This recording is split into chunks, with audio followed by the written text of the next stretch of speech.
जय श्री राम। आओ ज्योतिष सीखें कार्यक्रम में आपका स्वागत है। आज हम चर्चा करने जा रहे हैं इस वीडियो में मकर लग्न वाले जातकों को कौन से ग्रह शुभ फल देते हैं, कौन से ग्रह अशुभ फल देते हैं। तो आइए उदाहरण पत्रिका से समझते हैं। आपके सामने एक पत्रिका है जिसमें यहाँ पर 10 अंक लिखा हुआ है, नंबर लिखा हुआ है 10। 10वीं राशि मकर होती है। अगर आपकी पत्रिका में भी यहीं पर इस लग्न में ही 10 लिखा है तो आप हुए मकर लग्न में जन्म लेने वाले जातक। ऐसे में सबसे पहले सूर्य की बात करें, सूर्य ग्रह कैसा फल देंगे, तो सूर्य ग्रह यहाँ पर अष्टम भाव के स्वामी बने। मकर लग्न के स्वामी शनि होते हैं। हम सूर्य पर विचार कर रहे हैं, वो अष्टम भाव के स्वामी बनते हैं। अगर हम साधारण सूत्र लगाएं, छठा, 8वां और 12वें भाव के स्वामी अशुभ फल देते हैं। अगर ये सूत्र लगाएं तो भी 8वें भाव के स्वामी होने से सूर्य अशुभ फल देने वाले ग्रह हुए। और अगर हम ये भी देखें कि मकर लग्न का जो स्वामी होता है वो शनि है और शनि की और सूर्य की आपस में शत्रुता है, प्रबल शत्रुता है, तो ऐसे में भी सूर्य अशुभ फल देते हुए प्रतीत हो रहे हैं अपनी दशाओं अंतदशाओं में। अगर सूर्य ग्रह इन्हीं भावों में बैठ जाते हैं, छठे, 8वें और 12वें भाव में किन्हीं भावों में बैठ जाते हैं, तो फिर शनि ग्रह अगर प्रबल बन जाते हैं साथ ही, तो ये विपरीत राजयोग भी देते हैं। ये सूत्र आपने याद रखना है। आगे बढ़े, चंद्र ग्रह की बात करें तो यहां से आप देखेंगे, गणना करेंगे तो चंद्रमा कर्क लग्न की राशि, कर्क राशि है चंद्रमा की, कर्क राशि के स्वामी है चंद्रमा। तो कर्क राशि यहाँ सप्तम भाव में पड़ रही है। सप्तमेश कौन होते हैं? मार्केश होते हैं। कई मत हैं कि चंद्रमा को मार्केश का दोष नहीं लगता है। तो ऐसे में चंद्रमा के साथ ये कैलकुलेशन, आकलन करना जरूरी है, क्योंकि केंद्र स्थान का स्वामी अगर शुभ ग्रह होता तो शुभ फल नहीं देता, अशुभ ग्रह होता है तो अशुभ फल नहीं देता। और चंद्रमा तो दोनों ही प्रकार से फल देता है। कई परिस्थितियों में चंद्रमा अशुभ हो जाता है, मैं पिछली वीडियो में बता चुका हूं। कई परिस्थिति में चंद्रमा शुभ फल देने वाला हो जाता है, तो वो मैं बता चुका हूं। अगर शुभ चंद्रमा है, केंद्र स्थान का स्वामी है, तो शुभ फल नहीं देगा।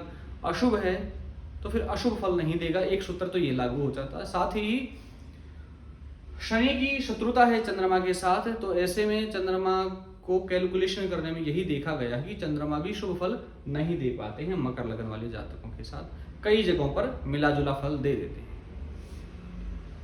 आगे बढ़े, मंगल ग्रह के बारे में बात करें तो यहां से आप देखेंगे कि मंगल ग्रह गणना करेंगे, एक तो चौथे भाव के स्वामी बनते हैं मंगल ग्रह, और दूसरा 11वें भाव के स्वामी बनते हैं। एक सूत्र लागू कर लेते हैं यहाँ पर, केंद्र का स्वामी पाप ग्रह है तो पाप फल नहीं देगा, एक सूत्र लागू हो गया। दूसरा, त्रिषडाय वाला अगर सूत्र लागू कर लेते हैं हम, तो फिर 11वें भाव का स्वामी है, अशुभ फल ही देगा। तो मकर लग्न वाले जातकों के लिए मंगल अशुभ फल ही देते हुए नजर आ रहे हैं। अगर मंगल ग्रह कमजोर हो जाते हैं, अस्त हो जाते हैं, नीच हो जाते हैं, शत्रुओं से घिरे रहते हैं, तो फिर स्थिति यह है कि वो अशुभ फल नहीं दे पा रहे हैं। इसका अर्थ यह नहीं कि वो शुभ हो गए हैं, बस अशुभ फल में कमी आ गई है, जातक को जीवन समूथ लग रहा है, बस इतना ही है।